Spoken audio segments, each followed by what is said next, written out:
नमस्कार दोस्तों, आज हम कहानियों की अगली कड़ी में मुंशी प्रेमचंद जी द्वारा लिखित कहानी मिस पद्मा को सुनते हैं। लेकिन उससे पहले आप सभी लोग से एक विनम्र अनुरोध है कि अगर चैनल पर नए हैं तो चैनल को सब्सक्राइब ज़रूर कीजिएगा।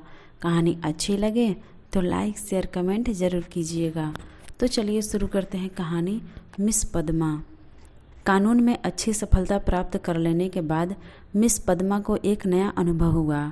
वह था जीवन का सूनापन। विवाह को उन्होंने एक अप्राकृतिक बंधन समझा था और निश्चय कर लिया था कि वह स्वतंत्र रहकर जीवन का उपभोग करेगी। एमए की डिग्री ली, फिर कानून पास किया और प्रैक्टिस शुरू कर दी। रूपवती थी, युवती थी, मृदुभाषिणी थी और प्रतिभाशालिनी भी थी। मार्ग में कोई बाधा न थी। देखते देखते वह अपने साथी नौजवान मर्द वकीलों को पीछे छोड़कर आगे निकल गई और अब उसकी आमदनी कभी कभी 1000 से भी ऊपर बढ़ जाती। अब उतने परिश्रम और सिर मगजन की आवश्यकता न रही। मुकदमे अधिकतर वही होते थे जिनका उसे पूरा अनुभव हो चुका था। उसके विषय में किसी तरह की तैयारी की उसे ज़रूरत न मालूम होती।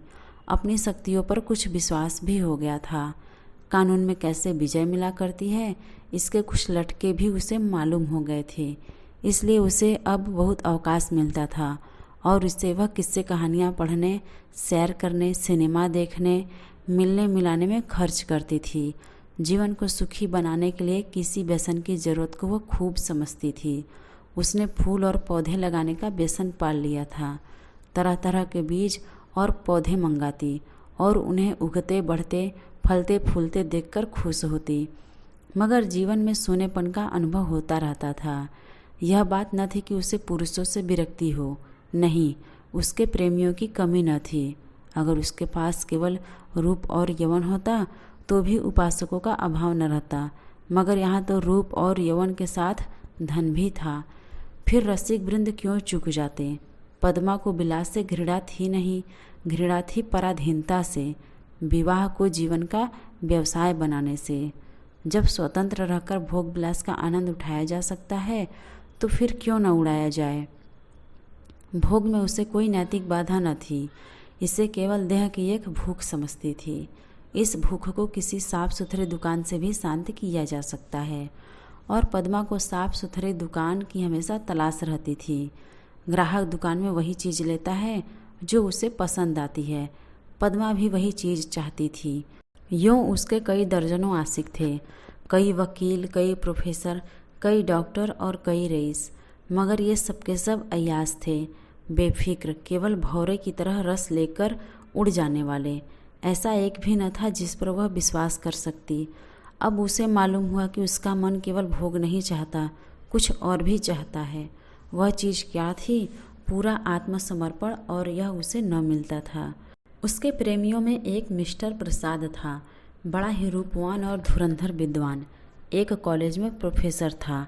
वह भी मुक्त भोग का आदर्श का उपासक था और पद्मा उस पर फिदा थी। चाहती थी उसे बांध कर रखे, संपूर्णतः अपना बना ले। लेकिन प्रसाद चंगुल में न आता था। संध्या हो गई थी। पद्मा सैर करने जा रही थी कि प्रसाद आ गए। सैर करना मुलतवी हो गया। बातचीत में सैर से कहीं ज़्यादा आनंद था और पद्मा आज प्रसाद से कुछ दिल की बात कहने वाली थी। कई दिन के सोच विचार करने के बाद उसने कह डालने का निश्चय किया। उसने प्रसाद की नशीली आंखों से आंखें मिलाकर कहा, तुम यहीं मेरे बंगले में आकर क्यों नहीं रहते? प्रसाद ने कुटिल विनोद के साथ कहा, नतीजा यह होगा कि 2-4 महीने में यह मुलाकात बंद हो जाएगी। मिस पद्मा ने कहा, मेरी समझ में नहीं आया, तुम्हारा आशय क्या है? मिस्टर प्रसाद बोले, आशय वही है जो मैं कह रहा हूँ। मिस पद्मा बोली, आखिर क्यों? मिस्टर प्रसाद बोले, मैं अपनी स्वाधीनता न खोना चाहूँगा, तुम अपनी स्वतंत्रता न खोना चाहोगी। तुम्हारे पास तुम्हारे आशिक आएंगे, मुझे जलन होगी। मेरे पास मेरी प्रेमिकाएं आएंगी, तुम्हें जलन होगी। मनमुटाव होगा, फिर वैमनस्य होगा और तुम मुझे घर से निकाल दोगी। घर तुम्हारा है ही, मुझे बुरा लगेगा ही, फिर यह मैत्री कैसे निभेगी? दोनों कई मिनट तक मौन रहे। प्रसाद ने परिस्थिति को इतने स्पष्ट, बेलाग, लठमार शब्दों में खोलकर रख दिया था कि कुछ कहने की जगह न मिलती थी। आखिर प्रसाद को ही नुक्ता सूझा। बोला, जब तक हम दोनों यह प्रतिज्ञा न कर ले कि आज से मैं तुम्हारा हूँ और तुम मेरी हो, तब तक एक साथ निर्वाह नहीं हो सकता। तुम यह प्रतिज्ञा करोगे? पहले तुम बतलाओ। मैं करूँगी तो मैं भी करूँगा, मगर इस एक बात के सिवा और सभी बातों में स्वतंत्र रहूँगी, और मैं भी इस एक बात के सिवा हर बात में स्वतंत्र रहूँगा। मंजूर? हाँ मंजूर। तो कब से? जब से तुम कहो। तो मैं कहती हूँ कल से ही। तय। लेकिन अगर तुमने मुझे इसके विरुद्ध आचरण किया तो, और तुमने भी किया तो तुम मुझे घर से निकाल सकती हो, लेकिन मैं तुम्हें सज़ा क्या दूंगा? तुम मुझे त्याग देना, और क्या करोगे? जी नहीं, तब इतने से चित्त को शांति न मिलेगी। तब मैं चाहूँगा तुम्हें जलील करना, बल्कि तुम्हारी हत्या करना। तुम तब निर्दयी हो प्रसाद। जब तक हम दोनों स्वाधीन हैं, हम किसी को कुछ कहने का हक नहीं, लेकिन एक बार प्रतिज्ञा में बंध जाने के बाद न मैं फिर इसकी अवज्ञा कर सकूँगा, न तुम सह सकोगी। तुम्हारे पास दंड का साधन है, मेरे पास नहीं। कानून मुझे कोई भी अधिकार नहीं देगा। मैं तो केवल अपनी पशु बल से प्रतिज्ञा का पालन कराऊंगा, और तुम्हारे इतने नौकरों के सामने मैं अकेला क्या कर सकूंगा? तुम तो चित्र का श्याम पक्ष ही देखते हो। जब मैं तुम्हारी हो रही हूँ तो यह मकान, नौकर चाकर और जायदाद सब कुछ तुम्हारा है। हम तुम दोनों जानते हैं कि ईर्ष्या से ज़्यादा घृणित कोई सामाजिक पाप नहीं है। तुम्हें मुझसे प्रेम है या नहीं, मैं नहीं कह सकती, लेकिन तुम्हारे लिए मैं सब कुछ सहने, सब कुछ करने के लिए तैयार हूँ। दिल से कहती हो पद्मा? हाँ, सच्चे दिल से। मगर न जाने क्यों तुम्हारे ऊपर विश्वास नहीं आ रहा है। मैं तो तुम्हारे ऊपर विश्वास कर रही हूँ। यह समझ लो, मैं मेहमान बनकर तुम्हारे घर में न रहूँगा, स्वामी बनकर रहूँगा। तुम घर के स्वामी ही नहीं, मेरे स्वामी बनकर रहो, और मैं तुम्हारी स्वामिनी बनकर रहूँगी। प्रोफेसर प्रसाद और मिस पद्मा दोनों साथ रहते हैं और प्रसन्न हैं। दोनों ही ने जीवन का जो आदर्श मन में स्थिर कर लिया था वह सत्य बन गया। प्रसाद को केवल 200 रुपये वेतन मिलता है, मगर अब वह अपनी आमदनी का दुगना भी खर्च कर दे तो परवाह नहीं। पहले वह कभी कभी शराब पीता था, अब रात दिन शराब में मस्त रहता है। अब उसके लिए अलग अपनी कार है, अलग नौकर है, तरह तरह की बहुमूल्य चीज़ें मंगवाता रहता है, और पद्मा बड़े हर्ष से उसकी सारी फिजूल खर्चियाँ बर्दाश्त करती है। नहीं बर्दाश्त करने का प्रश्न ही नहीं। वह खुद अच्छे से अच्छे सूट पहनाकर, अच्छे से अच्छे ठाठ में रखकर प्रसन्न होती है। जैसी घड़ी इस वक्त प्रसाद के पास है, शहर के बड़े बड़े रईस के पास न होगी। और पद्मा जितना ही उससे दबती है, प्रसाद उतना ही उसे दबाता है। कभी कभी उसे नागवार भी लगता है, पर किसी अज्ञात कारण से अपने को उसके वश में पाती है। प्रसाद को जरा भी उदास या चिंतित देखकर उसका मन चंचल हो जाता है। उस पर आवाज़ें कसी जाती हैं, फप्तियाँ चुस्त की जाती हैं।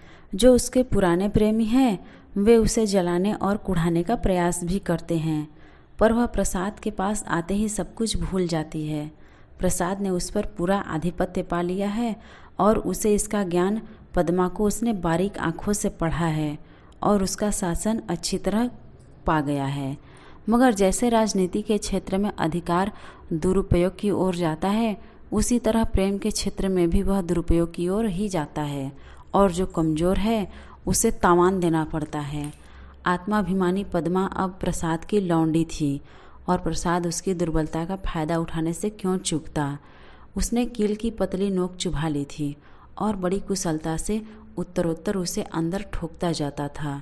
यहाँ तक कि उसने रात को देर से आना शुरू किया। पद्मा को अपने साथ न ले जाता, उससे बहाना करता कि मेरे सिर में दर्द है, और जब पद्मा घूमने जाती तो अपनी कार निकाल लेता और उड़ जाता। 2 साल गुजर गए और पद्मा को गर्भ था। वह स्थूल भी हो चली थी। उसके रूप में पहली सी नवीनता और मादकता न रह गई थी। वह घर की मुर्गी थी, साग बराबर। एक दिन इसी तरह पद्मा लौट कर आई तो प्रसाद गायब थे। वह झुंझला उठी। इधर कई दिन से वह प्रसाद का रंग बदला हुआ देख रही थी। आज उसने कुछ स्पष्ट बातें कहने का साहस बटोरा। 10 बज गए, 11 बज गए, 12 बज गए। पद्मा उसके इंतजार में बैठी थी। भोजन ठंडा हो गया, नौकर चाकर सो गए। वह बार बार उठती, फाटक पर जाकर नज़र दौड़ाती। 12-1 बजे के करीब प्रसाद घर आए। पद्मा ने साहस बटोरा था, पर प्रसाद के सामने आते ही उसे इतनी कमजोरी मालूम हुई। फिर भी उसने जरा कड़े स्वर में पूछा, आज इतनी रात तक कहाँ थे? कुछ खबर है कितनी रात है? प्रसाद को वह इस वक्त असुंदरता की मूर्ति से लगी। वह एक विद्यालय की छात्रा के साथ सिनेमा देखने गया था। बोला, तुमको आराम से सो जाना चाहिए था। तुम जिस दशा में हो उसमें तुम्हें जहाँ तक हो सके आराम से रहना चाहिए।